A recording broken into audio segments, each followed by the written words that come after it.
Welcome to the Bravo Charlie Club podcast, making you 12 and a half minutes more awesome each week. He's Ben, I'm Richard, let's go. Ben, how you doing this week?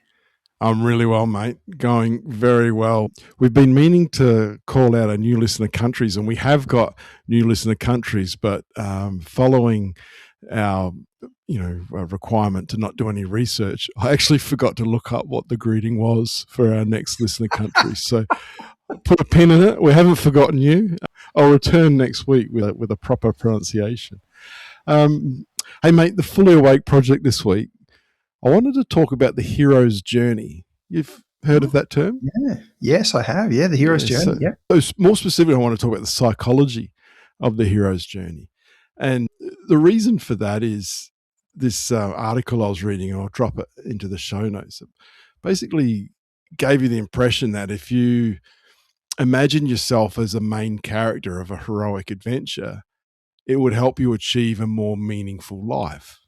Oh, now, right. Now, for listeners not familiar with the hero's journey, what I'm talking about is a common story structure popularized by a guy by the name of Joseph Campbell back in, I think, the 50s, 1950s, that is. And basically, if you think of your favorite movie, Harry Potter, Katniss Everdeen, these types of people, the basis is, in its most elementary form, that hero goes on an adventure. There's a defining crisis which they emerge victorious from, and then they return home changed for the better. Mm-hmm. Yes. Yep. And when you think about it, that is a metaphor for life. You know, you grow up in one household, and you go away and you out into the big wide world. Yep. Yeah, you battle all of these issues and problems, because the hero's journey is not seamless, right? You know, things go wrong. You know, things go wrong all the time. Yeah. Classic Iron Man, right? Tony Stark blew up his workshop. Because he's back in there. He's in the forest. He's building stuff in a barn, or blowing up his workshop. He's got to redo everything. Get those supercars out of the way. It's terrible. Yeah. And when I think of Tony Stark, the very next person I think of is you. Yes. My life as a mild mannered IT professional. There's a lot of parallels with Tony Stark, but slightly fewer supercars in your garage. More bikes, more bikes, more road bikes. Yeah, for sure. Yeah, you've got him covered on the road bike, count. Yeah. I've got a very strong hat game as well. I haven't seen Tony in a lot of different hats. You do have a strong hat game. Yeah, cap game. To go with cap game. Go with your white t-shirts. Exactly. I had an interesting one this week, which sort of had me thinking about it. I was at my physio. Part of my hero's journey, if you will, is overcoming these knee surgeries that have sort of been beating me up, and I've been a bit broken. And I was at the physios, and we were looking at some of the x-rays, which are like almost horror movies. And I said to her, there's a chance you could use these as a thesis study. And she said, a chance, we already do. So everyone knows you as leg guy in 5 states in Australia. And I was talking to my wife about it. She said, I was in there because my daughter sees the same physio. And she said, I was in there talking to the physio, and she had a grad student with her, and was saying to her, I've got to show you all the x-rays of Ben's knee and legs. It's like, it's an amazing story to have a look at. And I was like, okay, so there you are. I've reframed myself. That's my hero's journey. I'm knee guy or something along those lines. So I guess my shout out to listeners is, well, have a read of that, if you will, the link which will drop into the show notes. But also, if there's a time in your life where you need a little bit of thought, maybe reframing yourself in your own stories is probably not the worst thing that could happen to you. Make a Disney character out of yourself. I loved it. I loved it. Yeah. Hey, travel tip of the week, mate. I promised to go on an unplanned trip a few weeks ago. You remember? I do. So I want to know, but I mean, before we get into it, an planned trip. So, does that mean you planned to go, but you didn't know where you'd end up? Or does it mean you didn't know when you were going and you didn't know where you'd get to? Or you knew the approximate time you were like, what are we dealing with here? So you're probably in the second camp where you didn't know where you were going or where you'll end up. And that's probably a true unplanned trip. Mine was, I knew I had to get to Adelaide. I just didn't know how I had to get back.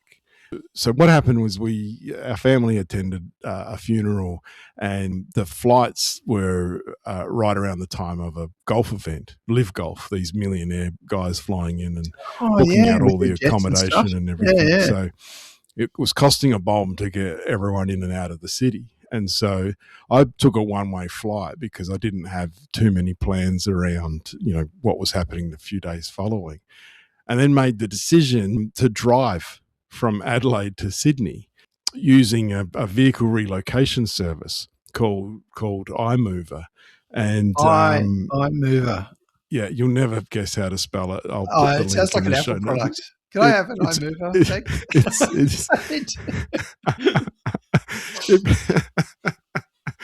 It probably could be an Apple product, but I don't think they own this one. The spelling suggests that they weren't aligned to it. iMoova. I could have asked you to guess that 50 times and you wouldn't have got it. That's one of those things where they have to have the name on the company, then they have a tagline underneath to explain the name, then they have to have a bigger thing underneath the tagline to explain the tagline, isn't it? So basically the premise of these guys is that the vehicles that are being rented by travellers to drive from Adelaide to Melbourne or from Brisbane to Perth or whatever, are usually being dropped at the other end and have to, and they jumping on a flight and heading home. Yeah. And they have to be returned. And so they offer them up very cheap, and you cover your fuel and obviously pay for insurance, but they offer them to people willing to do the return leg, because their option is to pay someone to drive it back or put it on a truck or offer it cheap. So I did that, but there's nothing guaranteed about it. And so I booked an Adelaide to Sydney one, and then the day before I was due to pick up this vehicle, they cancelled it on me, and I went back onto the website. Because someone else had just booked it, and so suddenly the vehicle wasn't available. I didn't actually taking it to someone. I didn't ring them and ask them for the full details as to why they'd ruined my unplanned trip. It's true, but an Adelaide to Melbourne on standby. Then you don't really know. Yeah, you probably are a little bit. Look, I may have just been unlucky. It may not be like that, but that was my first experience. But then an Adelaide to Melbourne one came up, and I was like, okay, well, it still gets me out, and for my purpose, it actually worked out quite well. And they give you a certain number of kilometres that you can travel that's included in the rent, and so they gave me 1,350 kilometres, and I'd rolled into Melbourne at 1,340 kilometres. I was right on the cusp of having to pay, and it's quite a penal, charge. It's like 55 cents a kilometre, which, could you imagine if you were 100 Ks out? So, you're burning some serious Ks. Yeah. I guess when you offset that to the rental costs, it probably makes sense that they have to try and grab you somewhere. So, but fascinating. You tend to be moving motorhomes or camper vans or things like this. There are some, like if you go onto the website, there's some bizarre scenarios where they're asking people to move a compact car from Sydney to Perth. Now, a compact, can you imagine like a Swift or a Corolla or a tiny little nightmare. Could you imagine? And then where do you sleep? Like, we'll give you 10 days to drive the car across, but like, what am I sleeping in the back of it? It's nuts. So, yeah, but I found it very enjoyable and wanting to do it again, and it absolutely suited my purpose because there was one regional town that I needed to get to for a work activity, and it absolutely suited me down to the ground. So there you go. I've done it. It's the unplanned trip commitment has been achieved. Any questions? Fantastic. Well, it sounded like it was fun. Would you do it again? Yes. The unplanned trip? Would you plan another unplanned trip? I'll definitely plan another unplanned trip. Actually, what I will do is I'll plan another vehicle relocation. Yeah. Oh, a different one. Yeah, and interestingly, where we live on Brisbane, Gold Coast, it's a bit of a hub. And for international listeners, this is not an Australian service; it's actually worldwide. So America, Europe, and stuff like that as well. So, oh wow, okay. If you're looking for something cool, again, I'll drop it in the show notes. But there is far more than it's definitely. There's some really good opportunities in Australia, there's no doubt. But it's more than that. It's much more than that. It's everywhere. So worth a look. And it makes sense if someone flies into LA and wants to drive a motorhome to Miami, someone's got to drive it back. So it's it was a lot of fun. There you go. Excellent. Good stuff. Any listener feedback, mate, this week? We had some listener feedback from AT writing in to say damn is definitely a swear word, although it's also used in common language, and that may not be perceived as such. Literally, it means curse. Curse. So, well, I suppose that does make it a swear word by definition. Sort of, yeah. Thanks for holding us accountable. We did ask for listeners to write in and hold us accountable on that one. Our listeners can leave a comment, send us a text, join the Inner Sanctum if you will. Those links will also be in the show notes along with our amazing vehicle relocation hack. Conundrum of the week, mate. You had one you wanted to raise. Well, it's a bit of a perennial one. How long is I'll just be five? I'll just be five. It is, well, you'd think so. But I think it's actually... How long else can it be? Depends who's giving you the I'll just be five too. But so, having a significant other, I've come to understand that her just be five has a high degree of flexibility in the five area. But also, I think when you get a text message from someone and they're running late for a meeting and it says I'll just be five, is it kind of understood that can be like up to 15? Like what is the? It's a good question. It's kind of like it means I'm running late. I haven't forgotten, or I'm on the way. I think it depends on your network. I think you and I are very lucky. Like if one of my friends or colleagues sent me a message saying I'm 10 minutes late, they would almost certainly be there within 8 minutes. They give themselves a bit of borrow time and then show up to the newly committed time, before then. Yeah, it's an interesting one. I'll just be five. It could easily be 10 minutes. I know, right? Yeah. Yeah. If you don't know the person. And that could go either way. If you like, then it's it's probably splitting hairs. Like my personality type, I've tended to send people messages saying I'm running late and still arrived on time. Yeah, because what is it? Punctuality is holiness, or something like this. I think it's respect for people's time too. Yeah. And it's not even 100. Sorry, it is respect. Sorry, I don't mean to move away from that, but I didn't mean to disrespect you. But Uber proved that people would much rather wait 10 minutes knowing where their car was than 5 minutes not knowing when it was arriving. Interesting. Yeah.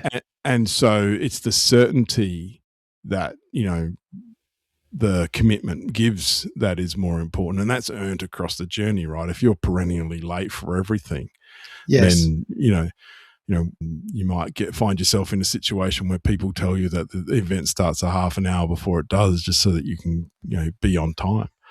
Which is ridiculous, right? Not speaking to if anyone is taking that personally, then that's on you. Actually, I know we're at time, but I do have this hilarious story I have to share. One day we're going over to my partner's friend's place, and I said, "What time do we need to go?" She says, "Well, it'll take 15 minutes to get there." And okay, we need to be there at 2. So we're going to leave at 1:45. It's done. We're at 1:45 and she's having a cup of tea. And I'm like, why are you having a cup of tea? And she's like, oh, because we're just about to head out. And I said, yeah, well, I thought we were heading out. And that means we'll be late, right? And so she says, yes, that's right. I'm like, well, why didn't you make me a cup of tea? She said, because you'd be mad at me because we'd be late. Oh my goodness. You're never going to win that. I didn't get a cup of tea. We got there late. I don't know. Everything's crazy world. Anyway. That's part of the hero's journey, mate. There's less hero's journey. Overcome those challenges. There's less tea in your life. Hey, that's it, Richard. The listeners have been BCC'd on our week. And in next week's show, we're going to talk about dogs and pacemakers. See you next week. Bravo Charlie Club out. And that's the pod.